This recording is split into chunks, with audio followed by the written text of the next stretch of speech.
جو مظالم کیے جا رہے ہیں فلسطینیوں پر اس حوالے سے جو ہے ان کو بند کرنے کا مطالبہ کیا گیا، اور اس OIC کے کانفرنس میں بھی جو ہے گریٹر اسرائیل کا منصوبہ جو ہے وہ بھی مسترد کیا جا رہا ہے، اور غزہ پر اسرائیل کے قبضے کا جو منصوبہ ہے اس کو بھی مسترد کیا گیا ہے، اور فوری طور پر جو جنگ بندی ہے غزہ میں اس پر جو ہے وہ اس اجلاس میں زور دیا جا رہا ہے۔ اور اس حوالے سے اس میں بھی کوئی شک نہیں کہ جس طرح وہاں پر غزہ کے اندر ظلم ہو رہا ہے اس پر دنیا بھر میں جو ہے وہ آوازیں اٹھ رہی ہیں، بڑے احتجاج ہو رہے ہیں۔ سڈنی کا جو احتجاج ہے، بہت بڑا احتجاج وہاں پر ہوا ہے اس ظلم کے خلاف، غزہ میں نسل کشی کے خلاف، اور اس کے ساتھ حتیٰ کہ اب تو اسرائیل کے اندر بھی جو ہے نیتنیاہو کے خلاف جو ہے وہ احتجاج کا سلسلہ شروع ہو چکا ہے۔ لیکن بدقسمتی سے ہمارے جو عالمی ادارے ہیں، جو UN کا ادارہ ہے، سلامتی کونسل کا ادارہ ہے، ان اداروں کا جو کردار ہے اس حوالے سے کوئی فیصلہ کن جو ہے وہ ثابت نہیں ہو سکا۔ یہ ادارے غزہ کے حوالے سے اپنا جس طرح کردار ادا کرنا چاہیے تھا اس کو ادا نہیں کر سکے۔ تو اب OIC کا جو حالیہ اجلاس چل رہا ہے اس میں توقع کی جاتی ہے کہ ایک زوردار جو اعلامیہ ہے اس حوالے سے سامنے آئے گا، اور اس پر عمل درآمد کے لیے جو ہے وہ دباؤ جو ہے وہ OIC کے پلیٹ فارم پر مسلم ممالک جو ہیں وہ ضرور بڑھائیں گے، جس کے نتیجے میں وہاں پر امن کی کوششیں جو ہیں وہ کامیاب ہو سکتی ہیں۔ صحیح چوہے صاحب، میرے نا ذہن میں ایک بات آ رہی تھی، میں احمد صاحب کے پاس اس کا آپ کے بعد جاتا ہوں، کہ ایک یہ بھی کہا جا رہا ہے نا کہ غزہ کے لوگ جو ہیں وہ سوڈان چلے جائیں، سوڈان والے تیار ہو چکے ہیں، تو آپ کو لگتا ہے کہ غزہ کے جو لوگ ہیں وہ اپنی زمین چھوڑنے پر آمادہ ہو جائیں گے؟ جتنی انہوں نے قربانیاں دی ہیں وہ پیچھے رہ جائیں گی؟ کیا لگتا ہے آپ کو؟ یہ جو غزہ والا ایشو ہے نا شاہ صاحب، یہ ہم تو اس کو اب کیونکہ وہاں اکثریت مسلمان لوگ جو ہیں وہاں غزہ میں جو فلسطینی ہیں، لیکن یہ جو ایشو ہے نا یہ صرف مسلمانوں کا ایشو نہیں ہے، یہ وہاں جو عیسائی تھے ان کا بھی ایشو ہے۔ وہ لیلا خالد بڑی مشہور خاتون تھی۔ تو یہ اب یہ دیکھیے گا، یہ لوگ جو ہیں اپنی زمین سے محبت ہی تو ہے جو ان کو وہاں رہنے پہ مجبور کر رہی ہے۔ اب وہ سوڈان جائیں یا مصر جائیں یا جہاں بھی جائیں، وہ مہاجر کے طور پہ تو جا سکتے ہیں، لیکن مستقل اگر وہ نقل مکانی کروانا چاہ رہے ہیں، وہ تو یہ چاہ رہے ہیں نا کہ ان کو جناب وہاں سے نکالیں، وہ شہریت چھوڑیں اور شہریت چھوڑیں۔ یہ نہیں ہو سکتا۔ ان کی پوری جدوجہد جو ابھی کوئی 70,000 کے قریب لوگ وہاں اپنی جنہوں نے جانوں کا نذرانہ پیش کیا ہے، ان کے لیے انہوں نے ایک راستہ تو کھلا چھوڑا ہوا ہے، جناب ادھر چلے جائیں آپ، لیکن وہ جانے کے لیے تیار نہیں ہے، وہ نہیں چھوڑ رہے اپنی جگہ۔ یہ دھرتی سے ان کی محبت ہے اپنی، اور مجھے نہیں لگتا کہ سردست ایسا جو ہے اگر اس طرح کا کوئی پلان آتا ہے جناب آپ وہاں جا کے بس جائیں، وہاں جا کے بس جائیں، ایسا ہوتا ہوا مجھے نظر نہیں آ رہا۔ چلیں ٹھیک ہو گیا۔ احمد وڑائچ صاحب، اس کے اوپر بھی اگر آپ کچھ اپنا دینا چاہیں موقف وہ بھی دیجیے گا، اور میں چاہ رہا ہوں کہ جو 9 مئی کے حوالے سے آج فیصل آباد میں سزائیں سنائی گئی ہیں، اس کے اوپر بھی آپ کا جو ٹیک ہے وہ بھی ہمیں ذرا شیئر کریں۔ بسم اللہ الرحمن الرحیم۔ دیکھیے سر، گزارش یہ ہے کہ جس طرح آپ جانتے ہیں کہ OIC کا جو اجلاس جاری ہے، یہ ترکیہ کے جو وزیر خارجہ ہیں اور چیئرمین ہیں OIC کے حقان فیدان صاحب جو اس کی سربراہی کر رہے ہیں، اور اب سے کچھ دیر پہلے آپ کہہ سکتے ہیں کہ ضمنی اعلامیہ جاری ہوا ہے، جس پر خطاب کرتے ہوئے OIC میں چیئرمین حقان فیدان جو وزیر خارجہ بھی ہیں ترکیہ کے، انہوں نے بڑے واشگاف الفاظ میں اور بڑا دو ٹوک یہ پیغام عالمی دنیا کو بھی اور اسرائیل کو بھی یہ دیا ہے کہ کسی صورت ہم OIC کے جو ممبران جو یہاں پر آج موجود ہیں، یہ ممکن نہیں ہو سکتا کہ ہم کسی صورت غزہ کے اوپر آپ کو قبضہ کرنا دیں۔ یہ ایک مین ان کی ہیڈ لائن اس کے اوپر آئی ہے، اور اس میں کوئی شک نہیں ہے کہ جس طریقے سے اسرائیل نے جارحیت سے جو ظلم ان کے اوپر کیا ہے، 60,000 سے زائد جس طرح ان لوگوں کو مارا گیا، شہید کیا گیا، اس طرح کی کوئی مثال پوری دنیا میں نہیں ملتی۔ میں یہ سمجھتا ہوں کہ موجودہ جو صورتحال ہے وہ پوری دنیا کے سامنے ہے. جیسے چوئی صاحب یہ بات کہہ رہے تھے کہ مطلب کہ وہ لوگ اپنی زمین سے محبت کرتے ہیں. میں یہ سمجھتا ہوں کہ سر یہ ان سے بات کہنا اور یہ مطالبہ کرنا جو شہداء اور غازیوں کی سرزمین ہو, جو اپنے مقصد سے 1 انچ پیچھے نہ ہٹے اور اپنی زمین کے لیے اپنی جان قربان کر دیں, ان سے یہ مطالبہ کرنا کہ آپ اپنی زمین کو چھوڑ کر کہیں اور چلے جائیں یا آپ کو ہم کہیں اور پناہ دیتے ہیں, تو میں یہ سمجھتا ہوں کہ یہ ان کے اوپر نمک جو اور ان کے زخموں پر نمک لگانے کے برابر ہے. اس طرح کی بات ان کے ساتھ نہیں ہونی چاہیے. پاکستان ہر صورت جو ہے وہ اپنے مسلم برادر ملک غزہ اور فلسطین کے ساتھ کھڑا ہے. اس کا 2 ریاستی جو حل ہے وہ ہونا چاہیے. اس کے پہلے یو این او بھی یہ بات کہتا رہا ہے کہ ان کا جو حق ہے ان کو وہ ملنا چاہیے, 2 ریاستی حل اس کا نکالنا چاہیے, اور اسرائیل کو کسی صورت جو گریٹر اسرائیل ہے اس کو تسلیم نہیں کرنا چاہیے اور نہ اس کو قبضے کی کسی صورت اس طرح کی کوئی اجازت ملنی چاہیے. صحیح. دوسری سر بات یہ ہے 9 مئی کے اوپر. دیکھیے 9 مئی میں یہ سمجھتا ہوں کہ 9 مئی کوئی مشکل کوئی لینتھی سبجیکٹ نہیں ہے, نہ اس میں کوئی 2-3 چیزیں ہیں, نہ کوئی 2-3 سوال ہیں. یہ بڑا ایک سمپل سا کیس ہے, بانی ورسز اسٹیٹ ورسز بانی کر لیں. یہ ایک بڑا سمپل کیس ہے جس میں بانی اس کا بینیفیشری ہے, اس کے جو کرندے تھے, اس کے جو لوگ تھے, جو اس کا ٹولہ تھا, جو شرپسند لوگ تھے, جس طریقے سے انہوں نے ریاست کے اندر ایک ریاست بنانے کی ایک مذموم اور ایک ناکام کوشش کی, اس کی دنیا گواہ ہے. اور ساری دنیا نے دیکھا کہ کس طریقے سے دن دہاڑے انہوں نے واردات کی, اور یہ محض اتفاق نہیں ہے, نہ یہ اس کی کوئی ٹائم لیمٹ ایسی کہ یہ اچانک سے یہ حادثہ ہو گیا. یہ پورے پاکستان میں با یک وقت لاہور سے لے کر یہ کراچی تک اور خیبر تک, فیصل آباد سے لے کر یہ ایک دن میں یہ واقعات ہوئے. 4 مئی کا اور جو 6 مئی کا اجلاس ہے زمان پارک میں, وہ بانی نے اپنی سربراہی میں کیا, اور صفا مثل کے اوپر یہ سٹیٹمنٹ جو درج ہیں وہ ان کے اسپیشل برانچ کے ایک انسپیکٹر کے, جس نے کہا کہ ہمارے ایجنسیوں کے اور خفیہ لوگ اس اجلاس میں موجود تھے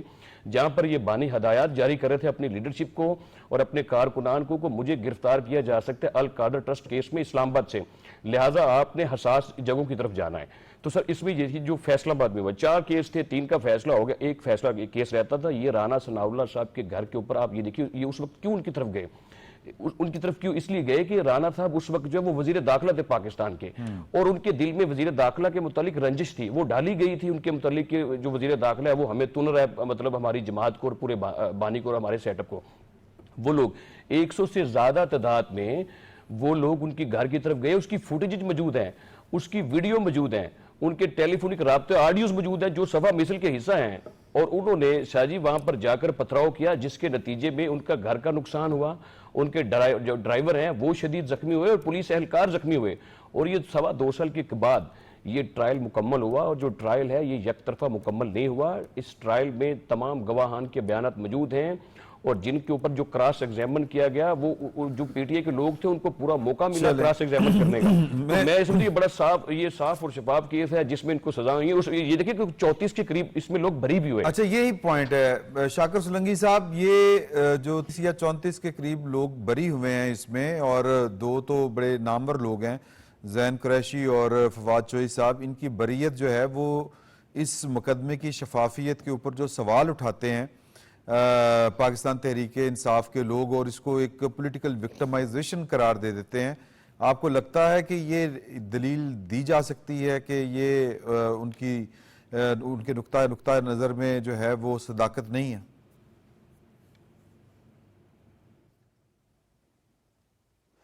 دیکھیں شاہ جی, یہ کلیئر بات ہے. پہلی بات تو کہ یہ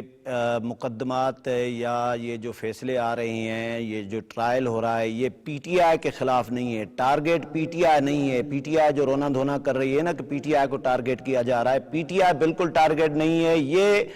وہ لوگ ٹارگیٹ ہیں جنہوں نے قانون توڑا 9 مئی کو, اور جنہوں نے فوجی تنصیبات پر حملے کیے اور حساس عمارتوں پر حملے کیے, جی ایچ کیو پر حملہ کیا, کور کمانڈر کا گھر جلایا,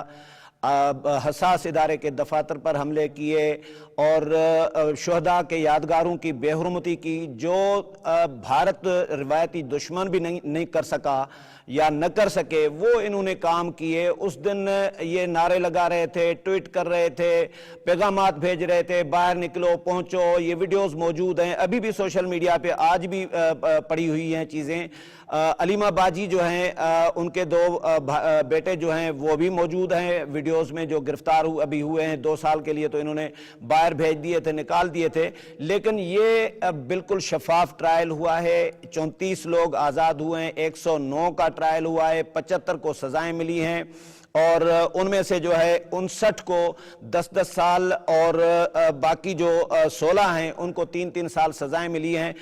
34 آزاد ہوئے ہیں. تو اس کا مطلب یہ نکلتا ہے کہ ان 34 کے خلاف مکمل طور پر شواہد ثبوت موجود نہیں تھے.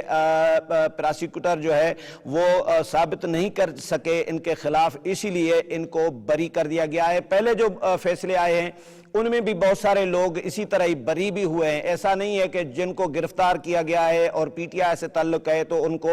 سب کو سزائیں دی جائیں. اور دوسری بات یہ کہ جن کو 10 سال سزا وہ بھی کیٹیگرائز کیا گیا ہے نا, کہ بھئی جو بڑا ملزم ہے, بڑا مجرم ہے,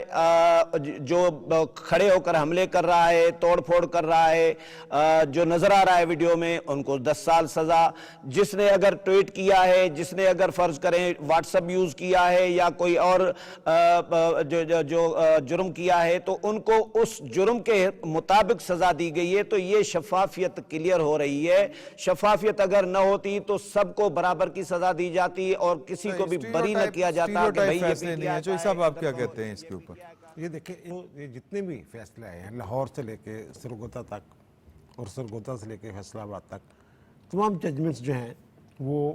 اب یہ فیصلہ آباد لیٹسٹ جو ہے یہ میں نہیں دیکھ سکا, باقی تمام ججمنٹس میں نے دیکھی ہیں. جیسے ابھی سولنگی صاحب نے فرمایا ہے کہ جناب جو جرم کے مطابق جو جرم بنتا ہے کسی کا اسی کے مطابق سزائیں دی گئی. ابھی فیصلہ آباد کا جو پچھلا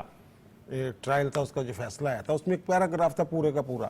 جس میں یہ لکھا ہوا تھا کہ ان لوگوں نے اپنی صفائی میں کوئی شہادت ہی پیش نہیں کی. اوکے, یہ لوگ جو ہیں جن کو سزائیں ہوئی ہیں جاتے تھے, حاضریاں بھی لگتی تھیں, وکلا بھی تھے ان کے, لیکن اپنے حق میں اگر یہ موقع پہ موجود نہیں تھے جو بھی یہ کہنا چاہ رہے ہیں اس حوالے سے صرف زبانی بیان کر دینے سے تو بریت نہیں ہو جاتی. اور جنہوں نے صفائیاں دی مراحل دیکھیں فواد چودھری پوری تیاری کر کے, شاہ محمود قریشی صاحب وہاں, زین قریشی صاحب وہاں ہوئے ہیں. اور پھر جو دوسری بات یہ ہے کہ شاید یہ پک اینڈ چوز ہے اور کیا ہے, وہ جو فرق حبیب جو چھوڑ گئے تھے پی ٹی آئی ان کے بھائی نبیل, میری اطلاع کا مطلب نبیل ہے ان کا نام, ان کو سزا ہوئی ہے وہاں پہ صحیح اس میں. اور دوسرا یہ کہ یہ تو شکر ادا کرنا چاہیے, میں شکر ادا کرتا ہوں اللہ تعالیٰ کا کہ جس دن 9 مئی کو ایک گھر پہ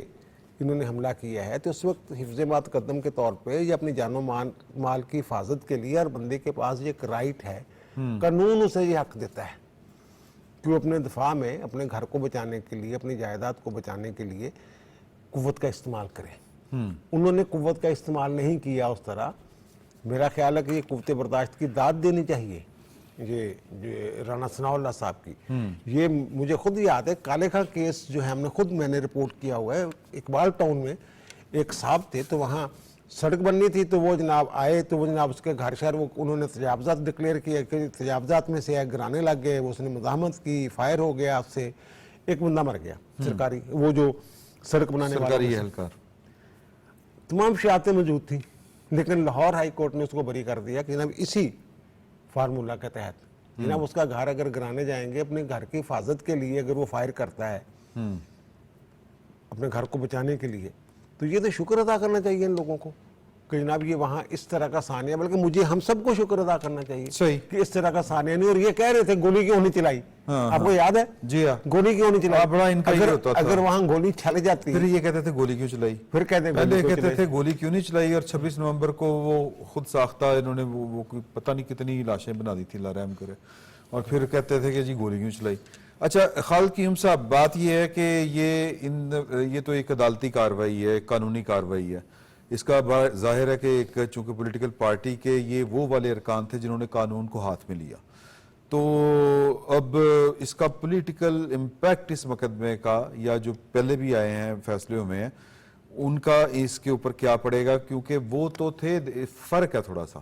کہ وہ تھے فوجی تنصیبات کے اوپر حملہ, یہ ایک پرائیویٹ